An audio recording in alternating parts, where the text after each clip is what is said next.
Hello, lovely people. Welcome back to the Fundamentally Fit podcast with me, your host, Andy Strong. We are on episode 6. We're getting through very nicely. Today, we're back to our regular scheduled programming. Last week, we had our race review for racing in the Outer Hebrides and Marathon. Hope you all enjoyed that, but was slightly different to our usual programming. Today, we're back to normal and we're jumping into the news, the reviews, the press, the internet ether, whatever ridiculousness is out there. We're going to be finding it. We're going to be talking about it. We're going to be breaking it down, pulling out things that are useful, making fun of those that are ridiculous, and hopefully leaving you with something you can take away and use in your own lifestyle and your own day-to-day. And this week, I did not have to look very far for the ridiculousness. It positively jumped out at me, and we are talking about a very big story today.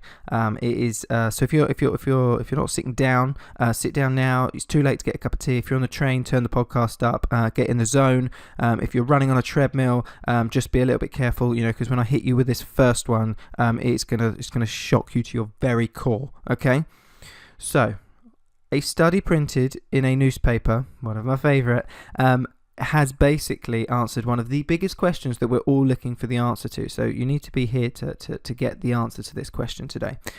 Not what is the meaning of life? No. Bigger. Not what is the point of Love Island? Because I just can't work that one out, but that's potentially bigger than this actually. Anyway, but what is making us all fat?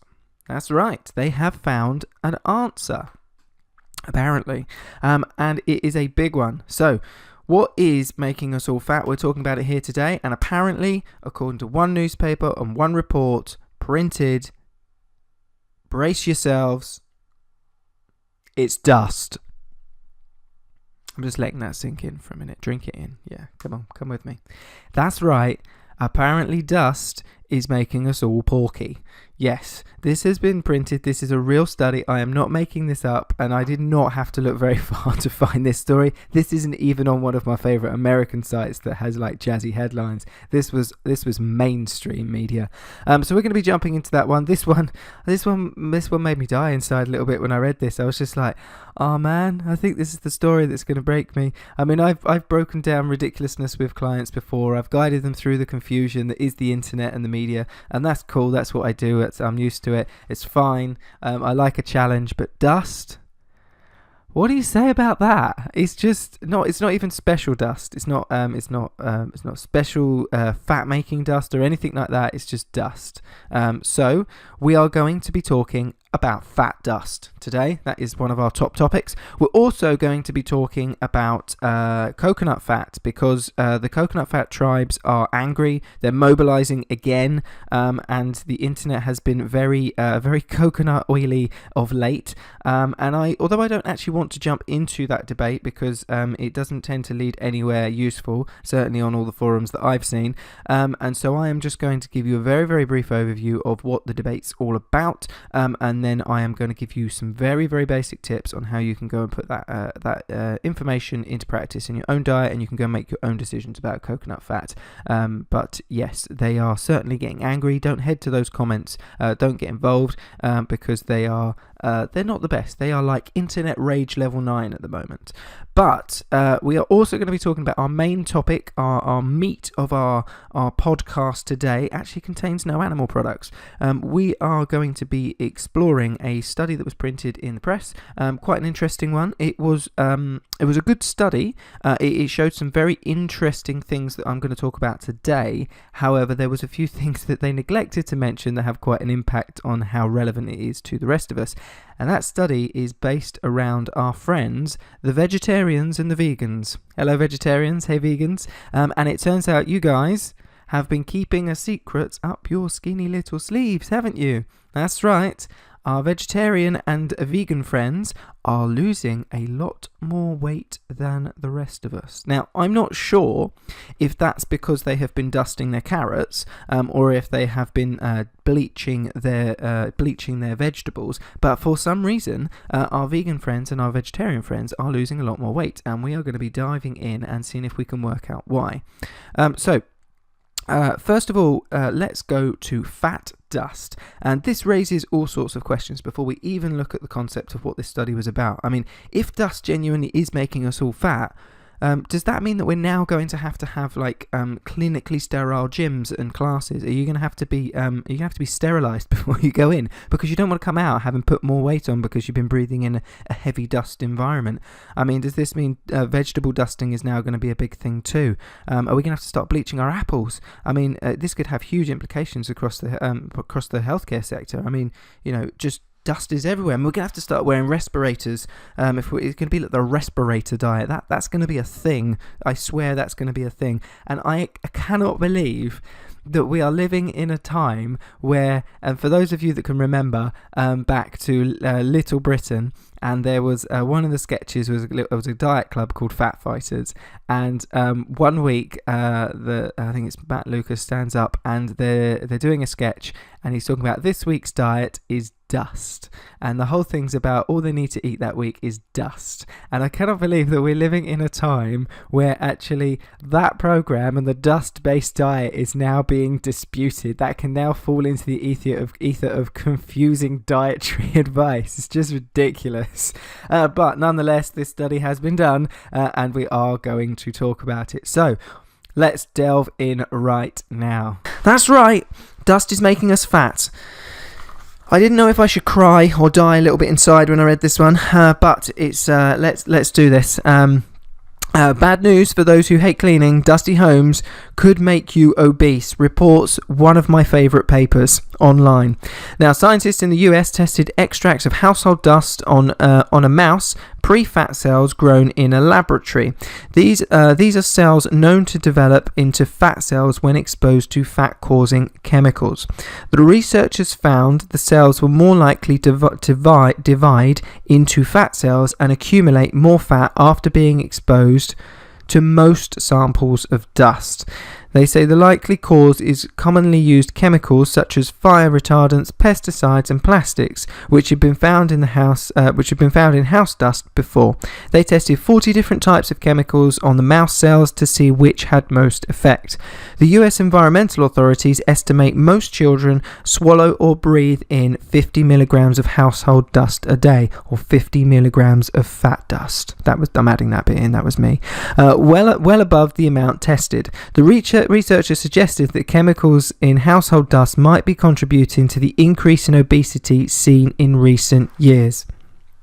Well, the last time I looked, kids were more interested in eating Smarties, cakes, chocolate, not dust. The study has an interesting place. So this study has an interesting place because they are looking at the impacts of chemicals, the things that we use in our environment, and how they can affect our health otherwise. So are chemicals that we're using to cleaning products through to pesticides, are they seeping into our system, into our body, and is that then having an impact on how our body reacts to those chemicals? So is it linked to cancer? Is it linked to mutations? Is it linked to respiratory problems? Or is it linked to how our fat cells react, and are they adding in more fat or not? And that's really what this study was about. Now, there may be links to creation of fat cells or dividing of fat cells, but really, who thinks that dust is making them fat? It's the most ridiculous thing. I mean, this is I think my main man Rog had it absolutely right. Drinking seaweed tea is not weird compared to dust making you fat. It's just ridiculous. Now, I am not going to say that this study is total garbage, because I am not scientifically competent to make that decision. And most of what went in this study was, I'll be perfectly honest, it was way above my pay grade, way above my head, and I am just going to draw some very simple conclusions from this, which I'm pretty sure you know where I'm going. Fat dust is not making you fat. Now, it might be a slight issue if you wanted to be extra generous, but I think we know what's making us all overweight. It's the fact that we're not moving. It's the fact that we spend too much time in the car. It's because our portion sizes are too big. It's because we comfort eat and we eat for stress. It's because we don't look after our diet properly, and it's because a lot of the food manufacturers and the way that our food is presented is sold to us in a way that is much, much oversized and unnutritionally beneficial. why they felt this was useful to print, I have no idea, because all this really does, and I hope the vast majority of people have just looked at this and done exactly what I did and just gone, what? It's bloody ridiculous. But I hope that's what they've done. But there'll be some people out there that are just thinking, well, I just don't know what to do anymore. And that's really sad. That's really, really sad. So don't be one of those people. Just discard this. It's your calories in, it's your calories out, it's your activity, it's the quality of your diet, it's all of those things together. It is not fat dust. Fat dust is not a thing, although I think that would make an awesome slogan on a t-shirt, fat dust. Let's get into the coconut fat debate. Now, coconut fat is proving to be just one of those products, one of those things that causes arguments everywhere. Now, there are lots of, how can I put this without creating rage?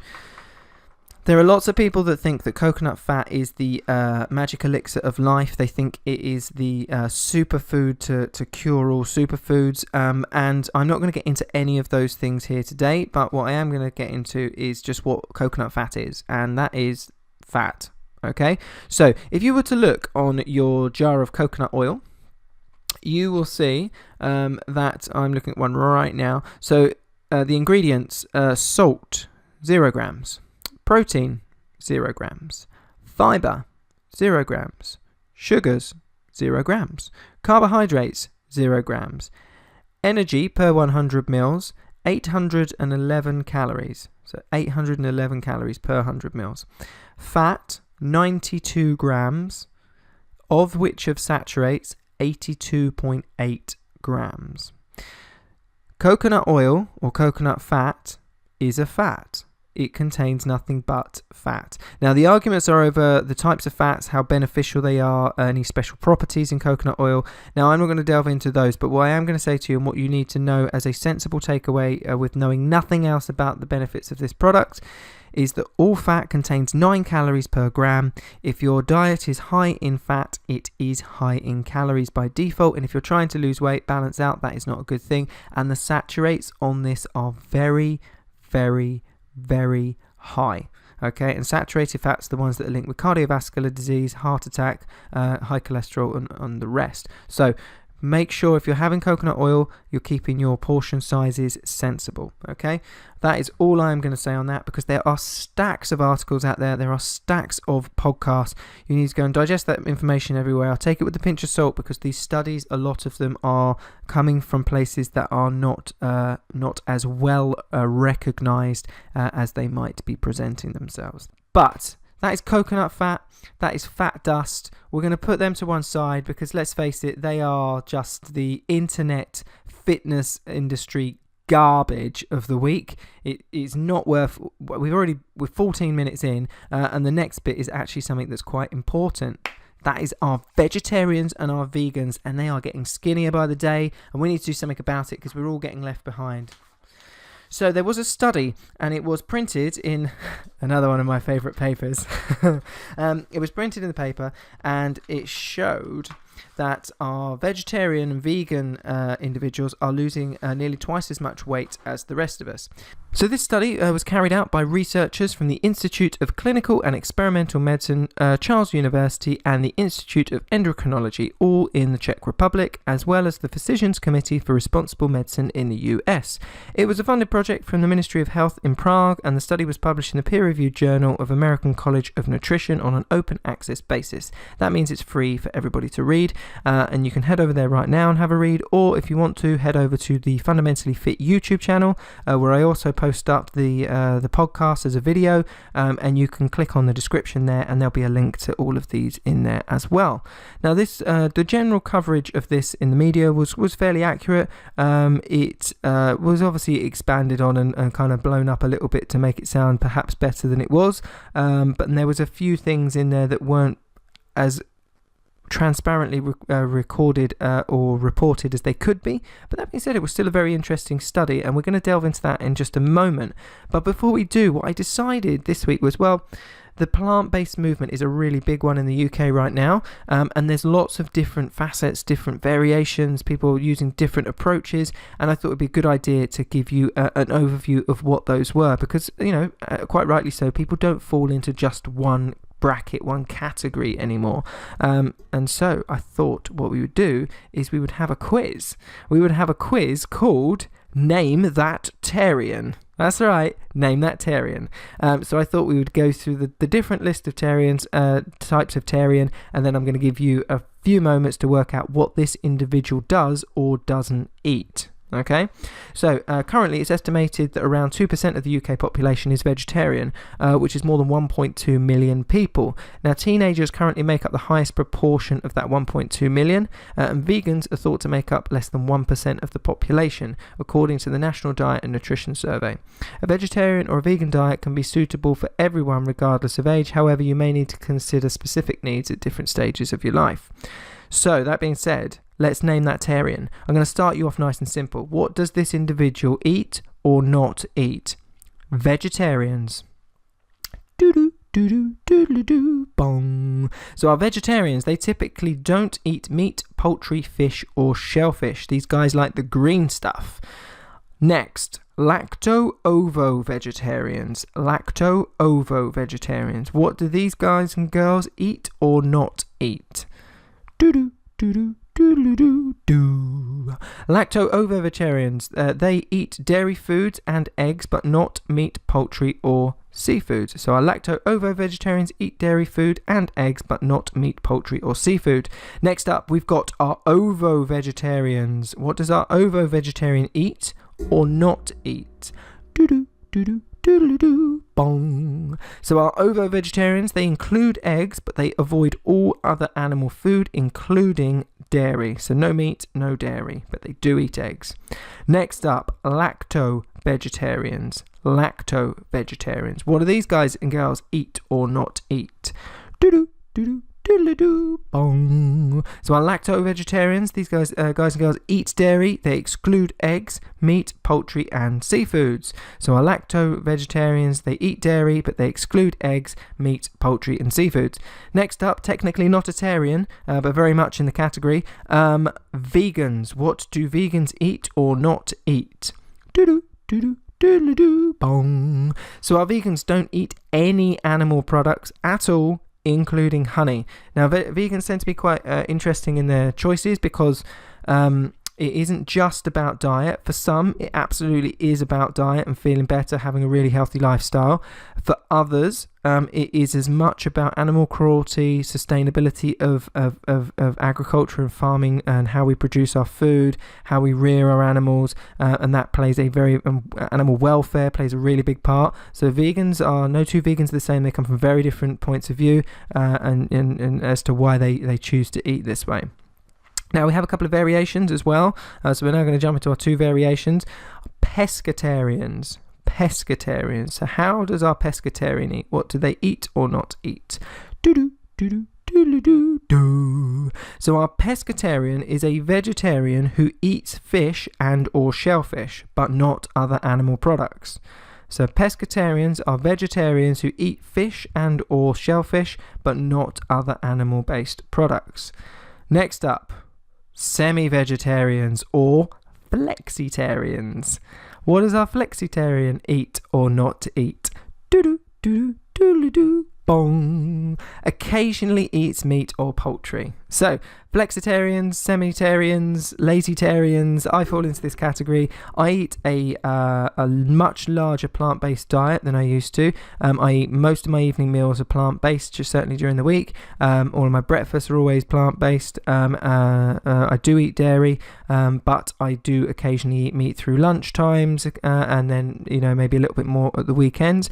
I'm moving slightly more towards plant-based diet as time goes on because I'm feeling better for it. That's not a bias. Well, it's my own opinion, and I don't want that to be a bias on this podcast because I'm not saying that is the only way to eat, but that's just a way that I'm eating and that works for me and I feel better, and the more I do it, the more I tend to eat more plant-based. But I don't want my eating or my potential bias or anything like that to influence or overview this. Let's get back to our study. So how did you do with your vegetarian? How did you do with your Name That Tarian? How many did you get?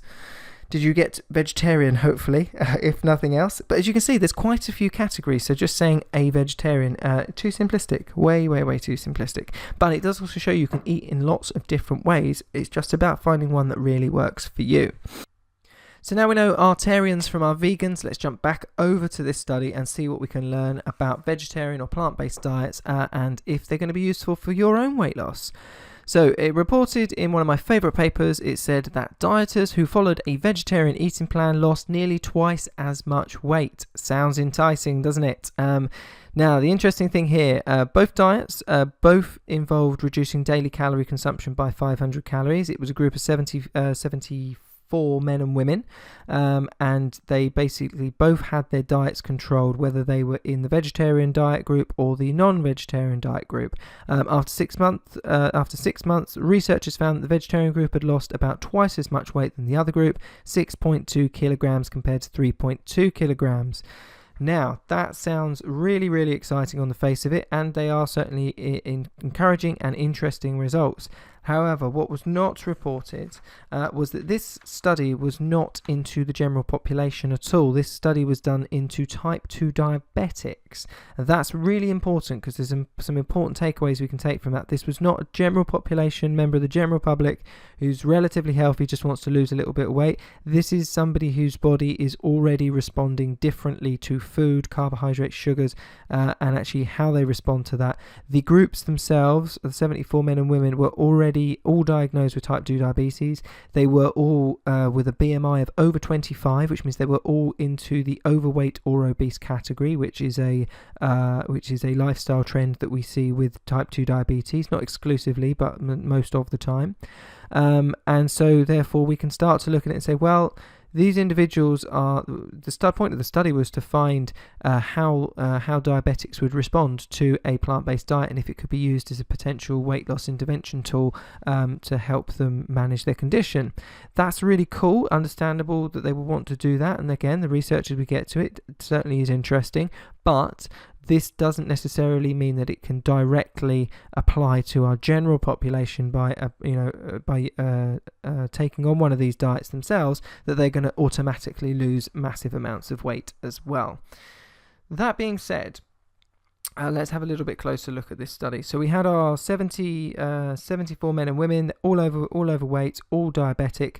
They went on this program for 6 months.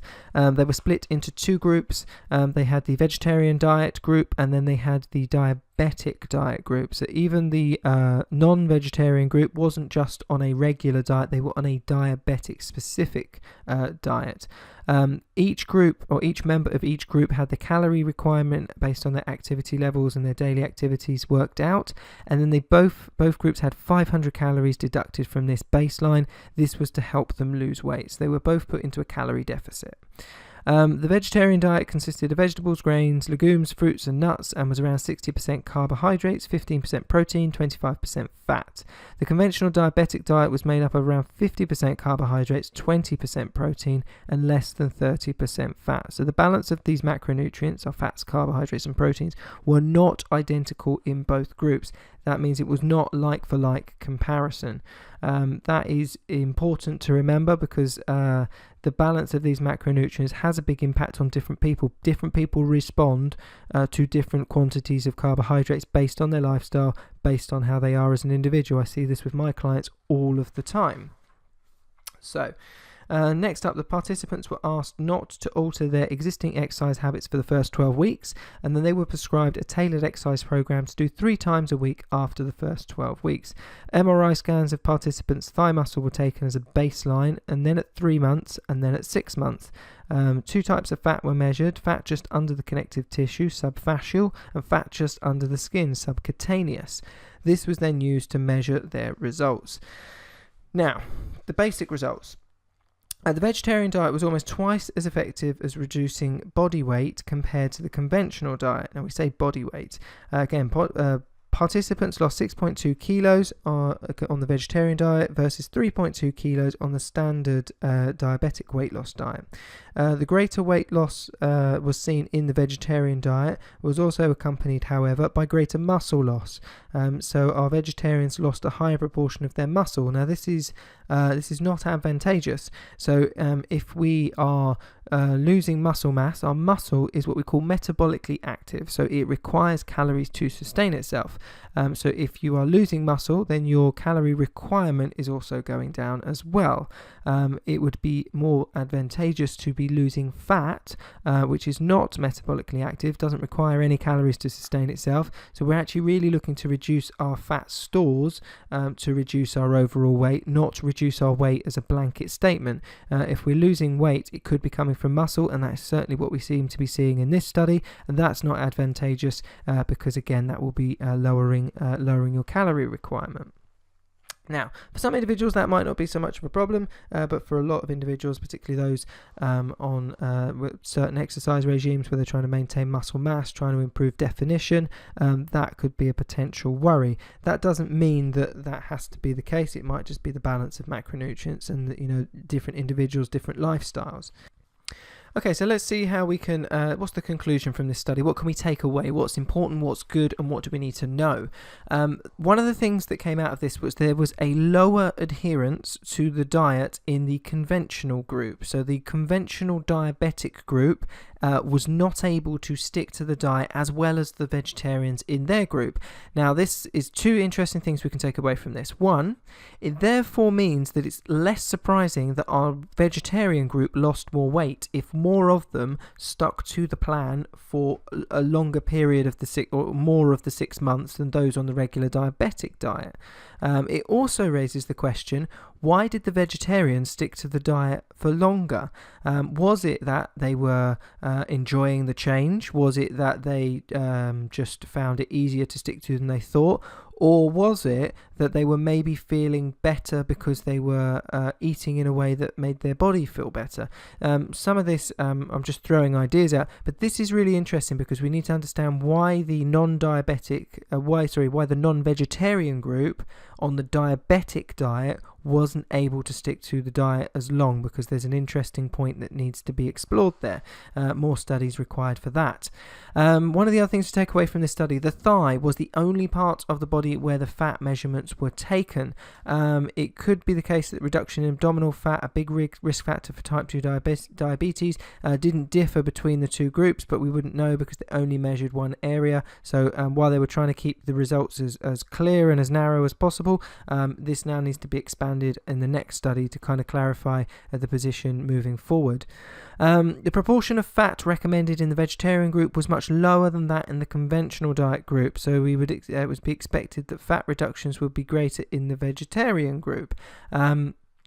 Fat contains a lot of calories, although the calories were controlled. Again, this means that it wasn't a like-for-like comparison between the diabetics and the non-diabetics. Obviously, they weren't eating the same foods, but the balance of the macronutrients, as we've already mentioned, was slightly different, and this could well have impacted the outcome overall. The vegetarian diet was actually almost vegan, so the only animal products that were allowed in were a small amount of yogurt. Following a vegetarian diet without these extra restrictions might not bring about the same results. So this is why we went through our list of tarians. The vegetarian diet actually had very, very few dairy and eggs and obviously no meat-based products, but it was almost so restrictive to the point that it was very similar to a vegan-based diet. So if you then decided to be a different variation of Artarian, if you wanted to start eating eggs or if you wanted to start eating dairy foods, thinking that you were going to lose lots of weight, you may well not see the same results. Obviously, we've discussed the fact that this was a diabetic study anyway and isn't directly comparable to the general public. But this is another factor that needs to be kind of built into your thought process. Next, the vegetarian group also lost more muscle mass than the conventional group, particularly when doing their usual exercise routine. This might be an unwanted outcome and disadvantage when compared with the usual diet, because loss of muscle reduces definition, reduces aesthetic appeal for a lot of people, and obviously it reduces your metabolically active muscle tissue, reducing the amount of calories you need each day. The study also was relatively small. It was a sample of overweight people with type 2 diabetes, as we've already mentioned several times, and this may not be applicable to the general population. Now, based on these findings, we can't say that a vegetarian diet is more beneficial than a conventional one for people with type 2 diabetes. We need to do more studies, but there was strong adherence to the diet in the vegetarian group, strong adherence. The weight loss is encouraging. More needs to be done to balance out those macronutrients and to try and level them up with the regular group. And obviously some studies need to be done with more people, and obviously maybe looking separately from this on the general population. But what is an interesting takeaway from this particular study is it is in line with several other studies that have come out recently that are starting to indicate a plant-based diet has a lot of benefits for health. Is potentially good for weight loss, potentially better for cardiovascular health, but none of these are conclusive as of yet. They are an area of nutritional science that is developing quite fast. So at the moment we can't legitimately say that a vegetarian diet is the best diet, but what we can say and what we can fairly say is that a vegetarian and a vegan diet is a legitimate way of having a healthy balanced diet, the same as a healthy balanced diet including meat-based products and animal-based products. You can eat badly on a animal-based diet, so you can choose to eat processed food and junk food and it will be very, very poor quality for you, or you can eat a good quality diet including animal meats, animal proteins, animal fats, and that be well and balanced. Equally the same is very true of vegetarian and vegan. I have seen lots of vegan foods in vegan food groups online where technically the food is vegan, but they're eating very highly processed waffles and beans and things that actually you would do much better for your health if you to eat better quality foods. So a good study, really interesting, moving in an interesting direction. I do think we're going to be moving in a much more plant-based direction over the next few years. I think that's a good thing. I think it lines up with the World Health Organization study we saw last year, indicating that the more processed food you eat, the higher your risk of colorectal cancer. What came off the back of that study was also that there are now links between red meat consumption and cancer, although they've not finished that study and not conclusively said that. They said there was correlations and that it wouldn't be surprising to see the outcome of that be that red meat will be a bigger risk factor than maybe it appears to be right now. But at this particular moment in time, there is no reason to change your diet to a vegetarian or a vegan one. Equally, there is no reason that you shouldn't if you want to. Equally, there is no reason to avoid red meat or dairy or any of those other products, because as this particular moment in time, there is no study that is strongly indicating that you shouldn't. There is just a general movement towards a plant-based diet and making sure that we're reducing our processed foods and reducing our sugar intake, reducing our salt intake, and living a healthier life that way. How you choose to do it and how you fit it into your lifestyle is up to you. So that is the end of podcast number 6, episode number 6. I hope you found it useful. I hope that this particular study at the end was useful for you today. Things are going to move to a more plant-based diet. I'm confident of that. I certainly enjoy it. I feel better for it, but I certainly don't feel the need to cut out meat and animal products altogether.